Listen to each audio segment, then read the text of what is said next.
दोस्तों, पाकिस्तान ने दूसरे टी20 मैच में जनूबी अफ्रीका को बआसानी 9 विकेटों से शिकस्त देकर सीरीज 1-1 से बराबर कर दी। पाकिस्तान ने जनूबी अफ्रीका का 111 रन का हदफ बआसानी 1 विकेट के नुकसान पर हासिल कर लिया। लाहौर में खेले गए मैच में पाकिस्तान के कप्तान सुलेमान अली आगा ने टॉस जीतकर जनूबी अफ्रीका को पहले बैटिंग की दावत दी।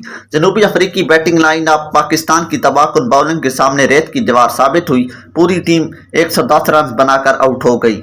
आज के मैच के लिए पाकिस्तान की प्लेइंग 11 में एक तब्दीली की गई। शाहीन शाह अफरीदी की जगह सुलेमान मिर्जा को टीम में शामिल किया गया था।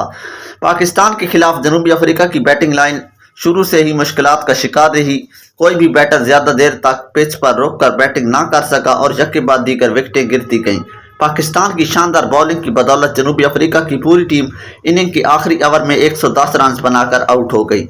जनूबी अफ्रीका के 7 बैटर्स डबल फिगर में दाखिल ना हो सके। अफ्रीका की जानिब से सिर्फ डेवाल्ड ब्रेव्स 25 और डेनॉन फरेरा 15 रन के साथ नुमाया रहे। इसके अलावा कार्बन बोश ने 11 और बार्टमैन ने 12 रन बनाए। पाकिस्तान की जानिब से फहीम अशरफ ने शानदार बॉलिंग करते हुए 4 विकेटें हासिल की, जबकि सुलेमान मिर्जा ने 3 खिलाड़ियों को आउट किया। नसीम शाह ने 2 और इब्रार अहमद के हिस्से में 1 विकेट आई।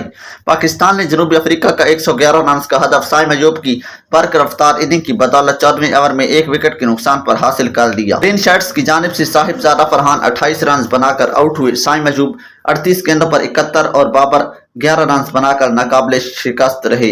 यूं पाकिस्तान ने जनूबी अफ्रीका को दूसरे टी20 मैच में 9 विकेटों से शिकस्त देकर सीरीज 1-1 से बराबर कर दी है। सीरीज का फैसला कुन मैच आज लाहौर में ही खेला जाएगा। दोस्तों, इसके बारे में आपकी क्या राय है कमेंट सेक्शन में जरूर बताएं। वीडियो को लाइक कर दें, चैनल को सब्सक्राइब कर दें। Thanks for watching.